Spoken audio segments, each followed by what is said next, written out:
കുട്ടി ഇങ്ങനെ നമ്മളെന്തെങ്കിലും പറയുമ്പോൾ പുറകോട്ട് നോക്കി വെച്ച് മുന്നോട്ട് ഓടുക, അതൊക്കെ സ്വാഭാവികമാണ്. ഇപ്പോൾ ഒത്തിരി പേർക്ക് അറിയത്തില്ല. കുസൃതിയുടെ ഭാഗമായിട്ടുള്ള ഒരു ഇതാണത്. അപ്പോഴും അവർ വിചാരിക്കും കുട്ടി ഭയങ്കര ഹൈപ്പർ ആക്റ്റീവ് ആണ്. ഹൈപ്പർ ആക്ടിവിറ്റി എന്ന് പറഞ്ഞു കഴിഞ്ഞാൽ പിള്ളേർക്ക് അടങ്ങിയിരിക്കാനേ പറ്റില്ല. ഒരിടത്ത് അവരുടെ കണ്ണുറയ്ക്കത്തില്ല. കണ്ണിങ്ങനെ അങ്ങോട്ടും ഇങ്ങോട്ടും കിടന്ന് നീക്കിക്കൊണ്ടേയിരിക്കും. വർത്തമാനം പറയേണ്ട കാലഘട്ടത്തിൽ അതങ്ങ് വരുന്നില്ല. അപ്പം നമ്മൾ മനസ്സിലാക്കേണ്ടത് എന്താ, കൊച്ചിന് ഈ ഡെവലപ്മെന്റിൽ എന്തോ എവിടെയോ ഒരു ഡിലേ വന്നിട്ടുണ്ട്. ആ ന്യൂറോൺ സിസ്റ്റം കറക്റ്റഡ് ആയിട്ടില്ല, ഡെവലപ്മെന്റ് കറക്റ്റഡ് ആയിട്ടില്ല എന്ന് നമ്മൾക്ക് ചിന്തിക്കാവുന്ന. നമ്മളുടെ ഭാഷ കുട്ടിക്ക് മനസ്സിലാവുന്നില്ല. 1.25 വയസ്സായി, 1.5 വയസ്സായി, എപ്പോഴും പറയുന്നില്ലെങ്കിൽ നമ്മൾ 1.25 വയസ്സൊക്കെ ആകുമ്പോൾ തന്നെ നമ്മൾ ഡോക്ടേഴ്സിനെ മീറ്റ് ചെയ്യുന്നത് നല്ലതാണ്. ഡെവലപ്മെന്റൽ ഡിലേ ആണോ, അപ്പോൾ ബാക്കി ഫീച്ചേഴ്സൊക്കെ ഉണ്ടോ എന്ന് നമ്മൾ ചെക്ക് ചെയ്യണം. നമസ്കാരം. നമ്മുടെ ഒപ്പം ഉള്ളത് ലീല കമ്മ്യൂണിറ്റി ഹോം സ്കൂളിന്റെ ഡയറക്ടർ ലിസ്യു ഫ്ലവർ ആന്റണി മാമാണ്. മാം, ഈ പ്രോഗ്രാമിലേക്ക് സ്വാഗതം. Thank you.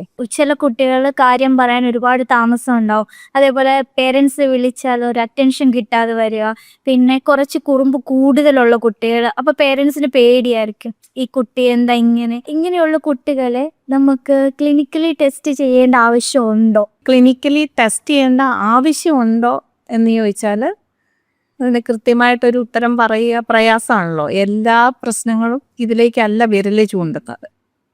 പ്രധാനമായിട്ടും വേണ്ടത് പേരൻറ്റിന് കൃത്യമായൊരു അവയർനെസ്സാണ്. കുഞ്ഞുണ്ടാവുന്നതിന് മുമ്പ് തന്നെ ഇതിനെക്കുറിച്ചൊരു അവയർനെസ് ഉണ്ടായിരിക്കുന്നത് നല്ലതാണെന്നാണ് എൻ്റെ ഒരു മനസ്സിലാക്കൽ. പെട്ടെന്ന് ഇങ്ങനെ ഒരു കാര്യം കേൾക്കുമ്പോഴേക്കും നമുക്കിപ്പോൾ കൂടി വന്നുകൊണ്ടിരിക്കുക. അതിൻ്റെ നമ്പർ ഓഫ് ഓട്ടിസം അല്ലെങ്കിൽ ADHD ഒക്കെ കൂടിയാണ് ഇപ്പോൾ സമൂഹത്തിൽ കണ്ടുകൊണ്ടിരിക്കുന്നത്. അപ്പോൾ സ്വാഭാവികമായിട്ടും മുന്നേ തന്നെ നമുക്കൊരറിവുണ്ടെങ്കിൽ അതിനകത്ത് ആ പേര് കേൾക്കുമ്പോൾ ഉള്ളൊരു പേടിയുണ്ട്, പേരിനെ തന്നെ പേടിയുണ്ട്. ഇങ്ങനെയാണെന്ന് വന്നാൽ ഇനി ഞാൻ എന്ത് ചെയ്യും, അതിനെപ്പറ്റി നമുക്കറിയത്തില്ലാത്തത് കൊണ്ട് നല്ലൊരു ഉൾഭയം ഇതിനെപ്പറ്റി ഉണ്ട്. അപ്പോൾ ഇന്ന് എത്ര ക്ലിനിക്കലായിട്ടുള്ള ആളുകൾ, എക്സ്പേർട്സ് വേണം ഇത് അനലൈസ് ചെയ്യാനായിട്ട്, എക്സ്പേർട്സ് വേണം. എത്ര പേര് ഉണ്ടെന്ന് പറഞ്ഞാലും പ്രോപ്പറായിട്ടുള്ള ആളിൻ്റെ അടുത്ത് എത്തുക എന്ന് പറയുന്നത് ഒരു പ്രധാനപ്പെട്ട കാര്യമാണ്. അപ്പം നമുക്ക് ഇതിനെപ്പറ്റി മുൻധാരണ ഉണ്ടെങ്കിൽ മാത്രമേ നമുക്ക് അങ്ങോട്ട് ഫോക്കസ് ചെയ്യാനും അവിടെ എത്താനും ഒക്കെ പറ്റത്തുള്ളൂ.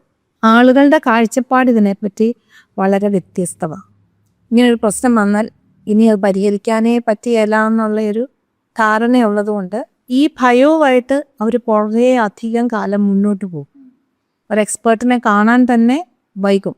കാരണം എൻ്റെ കുഞ്ഞിനങ്ങനല്ല, എൻ്റെ തോന്നലാണ്.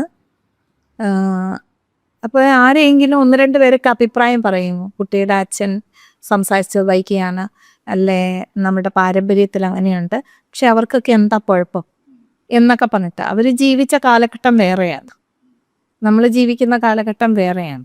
സാധ്യതകൾ നമുക്ക് തള്ളിക്കളയാനായിട്ട് പറ്റത്തില്ല. ഏറ്റവും നല്ലൊരു സ്ഥലത്ത് പോയി അത് അസസ് ചെയ്യുക തന്നെയാണ് വേണ്ടത്. അതിൽ ഏറ്റവും പ്രധാനം നമ്മളുടെ ഒബ്സർവേഷൻ തന്നെയാണ്. ആസ് എ പേരൻറ്റ് നമ്മൾ ഒബ്സർവ് ചെയ്യണം നല്ല ഭംഗിയായിട്ടൊരു കുഞ്ഞ്. അതിന് ആദ്യമേ തന്നെ നമ്മളൊരു അറിവ് നമ്മളുടെ കയ്യിലുണ്ടായിരിക്കണം. നമ്മൾ ചുമ്മാ അറിവുണ്ടാക്കിയപ്പോൾ ഒരു ഡിപ്പെൻഡബിൾ ആയിട്ടുള്ള ഒരു സോഴ്സിൽ നിന്നുമുള്ള അറിവ് നമ്മൾക്ക് ഉണ്ടായിരിക്കണം. ഇപ്പോൾ ലേഖനങ്ങളൊക്കെ വായിച്ചാൽ തന്നെ ഓരോന്നും വ്യത്യസ്തമായ ആശയങ്ങളെ ആയിരിക്കും പറയുന്നത്. ചിലപ്പോൾ നമ്മൾക്ക് അതൊന്നും ആ സമയത്ത് മനസ്സിലായിക്കൊള്ളണം എന്നില്ല. അപ്പം അതുകൊണ്ട് ഡിപ്പെൻഡബിൾ ആയിട്ടുള്ളൊരു സോഴ്സിൽ നിന്ന് നമ്മൾ അറിവുകൾ ശേഖരിക്കേണ്ടത് അത്യാവശ്യമാണ്. പേരൻസ് ആകാൻ ആഗ്രഹിക്കുന്ന ആളുകൾക്ക് ഇപ്പോഴത്തെ സാഹചര്യത്തിൽ എന്താണ് ഈ ഗർഭാവസ്ഥ, അതിനുശേഷം എങ്ങനെയാണ് ഈ ഡെലിവറി, അതുപോലെ തന്നെ എങ്ങനെയാണ് ഒരു കുഞ്ഞിനെ ഒബ്സർവ് ചെയ്യേണ്ടത്, എങ്ങനെയാണ് ഒരു കുഞ്ഞിനെ വളർത്തേണ്ടത്, എൻ്റെ സാഹചര്യത്തിനനുസരിച്ച് എങ്ങനെയാണ് കൊണ്ടുവന്നത്, അതിനെപ്പറ്റി ഒരു ചെറിയ ധാരണയെങ്കിലും ഉണ്ടായിരിക്കുകയാണെങ്കിൽ നമുക്ക് കുറച്ചും കൂടെ കാര്യക്ഷമമായിട്ട് ഇതിനെ നേരിടാൻ പറ്റും. അതിന് നല്ല എക്സ്പേർട്സ് ആയിട്ടുള്ള ആളുകളുടെ അടുത്ത് പോയിട്ട് തന്നെ വേണം കൺസൾട്ട് ചെയ്ത് അതിനൊരു നമ്മൾക്ക് പ്രശ്നമുണ്ടോ ഇല്ലയോ എന്നെങ്കിലും, സാധ്യതയുണ്ടോ എന്നെങ്കിലും ഉള്ള ഒരു അറിവിലേക്ക് വരാനായിട്ട് പറ്റൂ. അങ്ങനെ ഒരു അറിവിലേക്ക് വന്നാലേ സമയമെടുക്കും നമ്മൾ അക്സെപ്റ്റ് ചെയ്ത് വരാൻ. കാരണം എൻ്റെ കുഞ്ഞിനൊരു പ്രശ്നമൊന്നും ഒരിക്കലും എനിക്ക് സമ്മതിക്കാനായിട്ട് പറ്റത്തില്ല. മനസ്സുകൊണ്ട് ഉള്ളിൻ്റെ ഉള്ളിൽ വലിയൊരു നീറ്റിലാണ്. കാരണം ഇതിന് ഉത്തരവില്ലല്ലോ. ഇതുവരെ ആരും നന്നായിട്ട് ഇതിനെപ്പറ്റി പറഞ്ഞിട്ടില്ല. കഷ്ടപ്പെട്ട് സക്സസ്ഫുള്ളായ ആളുകളെ പറ്റിയൊക്കെ നമ്മൾ പത്രത്തിലും അവിടെ ഇവിടെയൊക്കെ കേൾക്കുന്നുണ്ടെന്ന് പറഞ്ഞാൽ കൂടുതൽ ആളുകൾ സക്സസ്ഫുള്ളായതായിട്ടുള്ള ഒരു കാര്യം നമ്മൾക്കറിയത്തില്ല. അത് പേരൻസിൻ്റെ ടെൻഷനും കൂട്ടും. അതുപോലെ തന്നെ സൊസൈറ്റിയുടെ ആറ്റിറ്റ്യൂഡും അതിനനുസരിച്ച് തന്നെയാണ് നിൽക്കുന്നത്. അതും പാരൻറ്റിൻ്റെ വിഷമത്തിൻ്റെ അവസ്ഥയ്ക്കൊരു പേരൻസ് ഇപ്പം ആദ്യം ഒരു ഡോക്ടറിനെ കാണുന്നതിന് മുമ്പ് ഈ യൂട്യൂബും അങ്ങനെയുള്ള ഓൺലൈൻ മീഡിയയിലൊക്കെ സെർച്ച് ചെയ്തതിന് ശേഷമാണ് അവരൊരു ഫൈൻഡിങ്സിലെത്തുന്നത്. അപ്പോൾ ഈ എക്സ്പേർട്ട് എന്ന് പറയുമ്പോൾ നമ്മളൊരു കൗൺസിലിങ്ങിലാണോ പോകേണ്ടത്, അതോ ഒരു പീഡിയാട്രിഷ്യൻ്റെ അടുത്താണോ പോകേണ്ടത്, അതൊരു തെറാപ്പിയാണോ പോകേണ്ടത്, അതോ സ്വയമേ പേരൻസ് ആ കുട്ടികളെ ഒബ്സർവ് ചെയ്ത് ആ കുട്ടികൾക്ക് എന്തെങ്കിലും ടിപ്സോ അല്ലെങ്കിൽ എന്തെങ്കിലും കൊടുക്കാൻ പറ്റുമോ? ആദ്യമേ നമ്മൾ തന്നെയാണ് ഇതിൻ്റെ ആൾക്കാർ. കുട്ടിക്ക് അറ്റൻഷൻ ഇല്ലെന്ന് നമ്മളുടെ അറ്റൻഷൻ ഇല്ലെന്ന് നമ്മൾ പറയുന്നത് ചില കാര്യങ്ങളൊക്കെ ഞാൻ ശ്രദ്ധിച്ചിരിക്കുന്നത്. കുട്ടി ഇങ്ങനെ നമ്മൾ എന്തെങ്കിലും പറയും പുറകോട്ട് നോക്കി വെച്ച് മുന്നോട്ട് ഓടുക, അതൊക്കെ സ്വാഭാവികമാണ്. ഇപ്പോൾ ഒത്തിരി പേർക്ക് അറിയത്തില്ല. കുസൃതിയുടെ ഭാഗമായിട്ടുള്ള ഒരു ഇതാണത്. അപ്പോഴും അവർ വിചാരിക്കും കുട്ടി ഭയങ്കര ഹൈപ്പർ ആക്റ്റീവാണ്. ഹൈപ്പർ ആക്ടിവിറ്റി എന്ന് പറഞ്ഞു കഴിഞ്ഞാൽ പിള്ളേർക്ക് അടങ്ങിയിരിക്കാനേ പറ്റില്ല. ഒരിടത്ത് അവരുടെ കണ്ണുറയ്ക്കത്തില്ല. കണ്ണിങ്ങനെ അങ്ങോട്ടും ഇങ്ങോട്ടും കിടന്ന് നീക്കിക്കൊണ്ടേയിരിക്കും. ഒരു സ്ഥലത്ത് നിന്ന് ഒരു കളി കളിച്ചുകൊണ്ടിരിക്കുന്നിടത്ത് നിന്ന് ഇട്ടയച്ച ഉടനെ തന്നെ അവർ ഓടിപ്പോവും. അങ്ങനെ കുറേ സിംറ്റംസ് ഉണ്ടെങ്കിലേ അതിനെ ഹൈപ്പർ ആക്ടിവിറ്റി എന്ന് പറയാൻ പറ്റും. അതിൽ 75% ഇതിനെ അനുകൂലിക്കുന്ന സ്വഭാവഗതിയാണെങ്കിൽ മാത്രമേ നമുക്ക് പറ്റത്തുള്ളൂ. അതുകൊണ്ടാണ് പറഞ്ഞത് ഒരു എക്സ്പേർട്ടിനെ കാണണം എന്ന് പറഞ്ഞത്. ചില പീഡിയാട്രീഷ്യൻസ് ഒക്കെ ഉണ്ട്, അല്ലെങ്കിൽ അതുപോലെ ഉള്ള ഈ ഡെവലപ്മെൻറ്റൽ ഡിലേ ചെക്ക് ചെയ്യുന്ന ആളുകളുണ്ട്. അവർക്കറിയാൻ പറ്റും ഇതിനെപ്പറ്റി. അതുപോലെ തന്നെ സംസാരം വൈകുക എന്ന് പറയുന്നത് ഇച്ചിരി ഗുരുതരമായ പ്രശ്നമായിട്ടാണ് എനിക്ക് മനസ്സിലാകുന്നത്. അതെന്നാന്ന് ചോദിച്ചാൽ നമ്മുടെ അടുത്ത് കുഞ്ഞുങ്ങളെ കൊണ്ട് വരുമ്പോഴേ എല്ലാ കുഞ്ഞുങ്ങളിലും ഈ സംസാരം ഡിലേഡ് ആയതിൻ്റെ കുറേ അധികം കാര്യങ്ങൾ നമ്മൾക്ക് കാണാൻ പറ്റിയിട്ടുണ്ട്. സംസാരം എന്ന് പറയുന്നത് നമ്മുടെ മൈൽസ്റ്റോണിൽ പെട്ട ഒരു കാര്യമാണ്. ഞാനത് എൻ്റെ ഒരു ചിന്തയിൽ നിന്ന് വന്ന ഒരു കാര്യമാണ്. കുഞ്ഞുണ്ടായിട്ട് ഒരു വർഷം കൊണ്ടാണ് നമ്മളതിൻ്റെ എല്ലാ ഫീച്ചേഴ്സിലും കൂടെ കടന്ന് എല്ലാ മൈൽസ്റ്റോണിലും കൂടെ കടന്നു വന്നിട്ടാണ് നമ്മൾ വർത്താനം പറയുന്ന, ഓടിച്ചാടി നടക്കുന്ന, നമ്മൾ പറയുന്ന അച്ഛനും അമ്മയും പറയുന്ന കാര്യങ്ങൾ മനസ്സിലാക്കുന്ന, നമ്മുടെ ഭാഷയ്ക്ക് മനസ്സിലാക്കണ്ടേ. അങ്ങനെ ഒരു കൊച്ചായിട്ട് വരുന്നത് ഈ ഒരു വർഷത്തെ സമയം. പിന്നെ അത് കഴിഞ്ഞ് അവരൊന്ന് സ്കൂളിൽ പോകാൻ റെഡിയാകുന്ന കാലഘട്ടം, റെഡിനെസ് സ്കില്ലൊക്കെ ആയി വരാനായിട്ട് 4.5 വയസ്സെടുക്കുന്നുണ്ട്. അപ്പോൾ അത്രയും കാലഘട്ടം കൊണ്ടാണ് ഇവരുടെ ബ്രെയിനിൻ്റെ ഒരു ഫങ്ഷണലായിട്ടുള്ള ഡെവലപ്മെൻ്റ് എല്ലാം റെഡിയാകുന്നത്. വർത്തമാനം പറയേണ്ട കാലഘട്ടത്തിൽ അതങ്ങ് വരുന്നില്ല. അപ്പം നമ്മൾ മനസ്സിലാക്കേണ്ട എന്താ, കൊച്ചിന് എവിടെയോ എന്തോ ഒരു ഡെവലപ്മെൻ്റൽ ഡിലേ വന്നിട്ടുണ്ട്. അത് ഇനി മറ്റുള്ളവരുമായിട്ട് അല്ലെങ്കിൽ കഴിഞ്ഞ തലമുറയായിട്ടൊന്നും റിലേറ്റഡ് ആയിട്ടുള്ള കാര്യമൊന്നും ആയിരിക്കത്തില്ല. നമ്മൾ റീസൺസ് നോക്കുന്ന, അങ്ങനെ സാധ്യതകളെ നോക്കുന്നത്.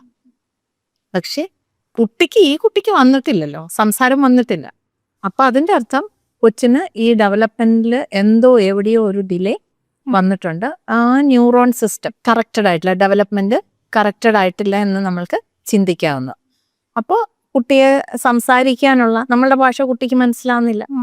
അപ്പം നമ്മൾ സംസാരിപ്പിക്കാനായിട്ടുള്ള കാര്യങ്ങൾ നമ്മൾ കേൾപ്പിച്ചു കൊടുക്കുക, പറഞ്ഞു കൊടുക്കുക. നമ്മൾ റിപ്പീറ്റഡ് ആയിട്ട് നമ്മൾ പറയുമ്പോഴാണ് കുട്ടി ആ വാക്കുകൾ കേൾക്കുന്നത്, പറയുന്നത്. അവർക്ക് പറയാനൊക്കെ ഒത്തിരി ആഗ്രഹമുണ്ട്, പക്ഷെ അവർ റിപ്പീറ്റഡ് ആയിട്ട് കേൾക്കുന്നില്ല.